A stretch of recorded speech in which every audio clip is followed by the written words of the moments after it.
తెలుగు చిత్ర పరిశ్రమలో సంచలనాలకు care of address director Sandeep Reddy Vanga. తన సినిమాలతో ఎంతటి ప్రకంపనలు సృష్టిస్తారో తన మాటలతో కూడా అంతే సూటిగా ఘాటుగా స్పందిస్తూ ఉంటారు. తాజాగా ఆయన చేసిన వ్యాఖ్యలు ఇప్పుడు సోషల్ మీడియాలో వైరల్ అవుతున్నాయి.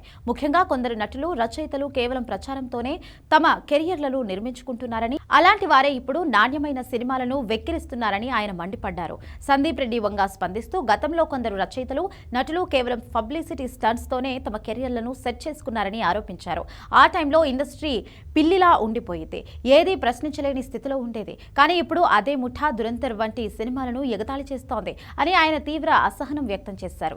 నిజం ఎప్పటి నుంచి ప్రచారంగా ముద్ర వేయబడుతుందో తెలియదు, కానీ ప్రతిదాన్ని వెక్కిరించడం ఇప్పుడు కొందరికి అలవాటుగా మారిందని ఆయన పేర్కొన్నారు. సినిమాలోని కంటెంట్ ను విమర్శించే క్రమంలో తమను తాము లిబరల్స్ గా చెప్పుకునే వారిపై సందీప్ విరుచుకుపడ్డారు.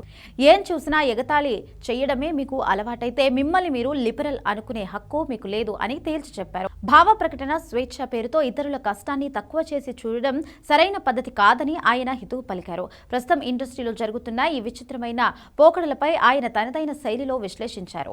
ఆదిత్యధర్ దర్శకత్వంలో రణవీర్ సింగ్ ప్రధాన పాత్రలో విడుదలైన దురంధర్ సినిమా గురించి సందీప్ ఆసక్తికర వ్యాఖ్యలు చేశారు. తాను నిన్న రాత్రి దురంధర్ 2 చూశారని, ఇది ఒక అద్భుతమైన సినిమా అని కొనియాడారు. సినిమా మేకింగ్, నటీనటుల పనితీరు అమోఘమని ఆయన కితాబిచ్చారు. ఇలాంటి గొప్ప సినిమాలను కూడా విమర్శించే వారికి సందీప్ ఈ విధంగా గట్టి కౌంటర్ ఇచ్చారు. ఈ సందర్భంగా సందీప్ రెడ్డి వంగ ఒక ఆసక్తికరమైన సామెతను కూడా వాడారు. నేను ఆదిత్యధర్, రణవీర్ సింగ్ కి ఒకటి చెప్పాలనుకుంటున్నాను. ఈ దిష్టి పిడికెడు ఎండు మిరపకాయలతో పోదు, మొత్తం తోటను తగలబెట్టాల్సిందే అంటూ తనదైన శైలిలో పంచి ఇచ్చారు. అంటే చిన్న చిన్న మార్పులు సరిపోవని, విమర్శకుల నోళ్లు మూయించాలంటే భారీ విజయాలతోనే సమాధానం చెప్పాలని ఆయన ఉద్దేశం. సందీప్ రెడ్డి వంగ ఎప్పుడూ ముక్కుసిటిగా మాట్లాడతారనే పేరుంది.